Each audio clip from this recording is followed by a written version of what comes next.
Hello everyone.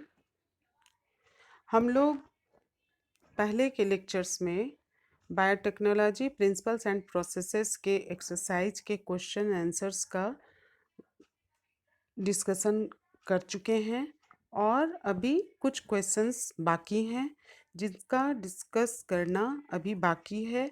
और मैं जहाँ तक समझती हूँ कि आप लोगों को क्वेश्चंस के आंसर समझने में या उसको लर्न करने में कोई प्रॉब्लम नहीं होना चाहिए, कोई दिक्कत नहीं आनी चाहिए। और अभी जो क्वेश्चंस सभी बचे हुए हैं उनका जो आंसर है उसके बारे में हम लोग डिस्कस करेंगे। तो अभी क्वेश्चन नंबर 9 स्टार्ट करते हैं। क्वेश्चन नंबर 9 है, can you think and answer how a reporter enzyme can be used to monitor transformation of host cells by foreign DNA in addition to a selectable marker. इसमें कोई भी word ऐसा नहीं है जिसके बारे में आप लोगों को बताया नहीं गया है या आप लोगों को समझ में नहीं आ रहा हो। इस तरह का कोई भी वर्ड नहीं है, जैसे ट्रांसफॉर्मेशन, सेलेक्टेबल मार्कर। तो ट्रांसफॉर्मेशन क्या है, इसको हम पहले भी आप लोगों को बता चुके हैं कि ट्रांसफॉर्मेशन एक प्रोसेस है जिसके द्वारा डीएनए के एक फ्रैगमेंट को या कोई भी पीस को होस्ट बैक्टीरियम में इंट्रोड्यूस कराया जाता है। और जो सेलेक्टेबल मार्कर होते हैं वो जनरली जो एंटीबायोटिक होते हैं उसको उसके रेजिस्टेंस को एनकोडिंग करने वाले जो जीन होते हैं वो इकोलाई जो बैक्टीरिया है उसके लिए एक यूज़फुल सेलेक्टेबल मार्कर के रूप में वो माने जाते हैं। तो ये सबको आपको अच्छी तरह से पहले भी बताया जा चुका है।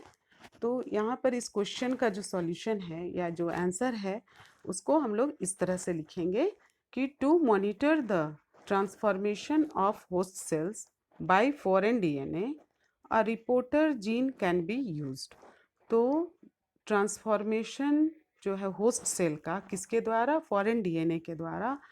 तो वो किसके द्वारा होता है, वो रिपोर्टर जीन के द्वारा होता है, मतलब उसको उसके लिए रिपोर्टर जीन को यूज़ किया जाता है। They serve as a selectable marker.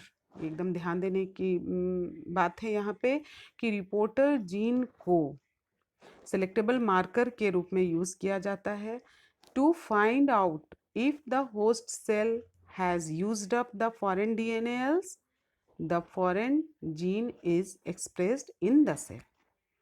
ठीक है, तो the reporter gene and the foreign genes are placed by scientists in the same DNA construct. Same DNA construct जो होता है उसमें रिपोर्टर जीन और फॉरेन जीन को प्लेस किया जाता है, रखा जाता है। दिस कलेक्टिव डीएनए कंस्ट्रक्ट मतलब जिसमें कि रिपोर्टर जीन है और फॉरेन जीन है, जिस डीएनए में उसका जो कलेक्शन हुआ तो इसी को कहा गया this collective DNA construct is introduced into the cell. उसको सेल में इंट्रोड्यूस कराया जाता है, इंजेक्ट किया जाता है, where the reporter gene is used as a selectable marker.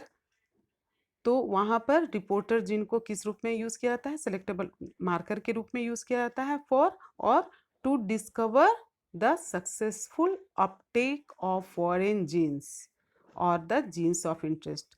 यहाँ जीन्स ऑफ इंटरेस्ट का मतलब है कि जो डिज़ायर जीन है, जिस तरह के जीन की ज़रूरत है वो जीन को, या जो फॉरेन जीन को है वो सक्सेसफुल अपटेक हुआ है कि नहीं, ये जानने के लिए, इसकी जानकारी के लिए।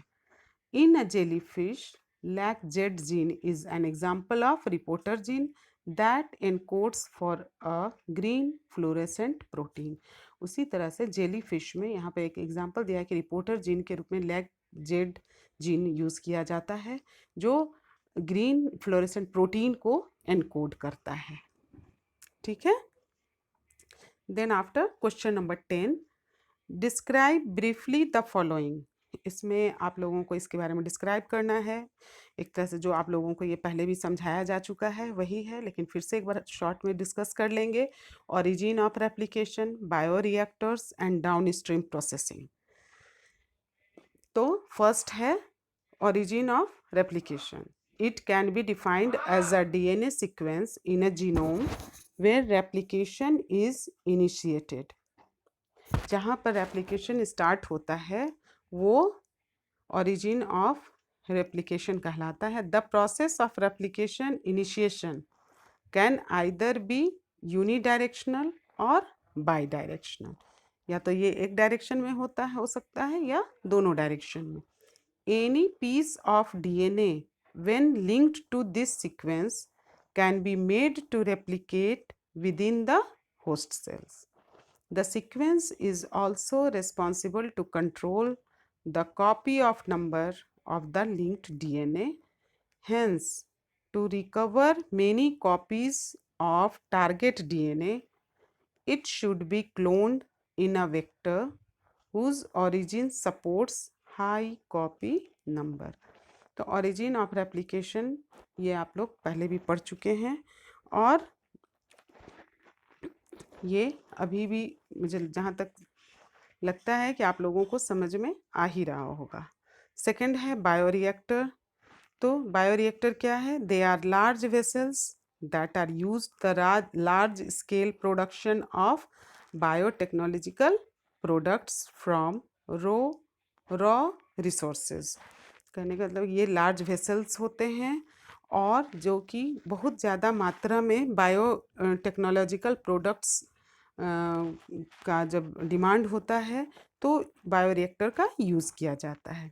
In order to obtain the required product, these bioreactors offer optimal conditions by supplying optimum pH, temperature, vitamin, oxygen, etc.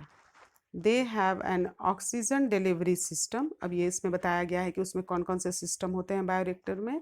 तो ऑक्सीजन डिलीवरी सिस्टम होता है, फोम कंट्रोल सिस्टम होता है, temperature and pH control system होता है. Also it consist of a sampling port to withdraw a small quantity of culture for the purpose of sampling. ठीक है. And third one is downstream processing. ये क्या है? It is a method of separating and purifying foreign gene products.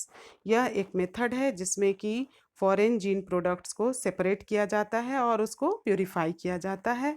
Once the biosynthetic stage is completed, then the product is exposed to different procedures to separate and purify the product. ठीक है.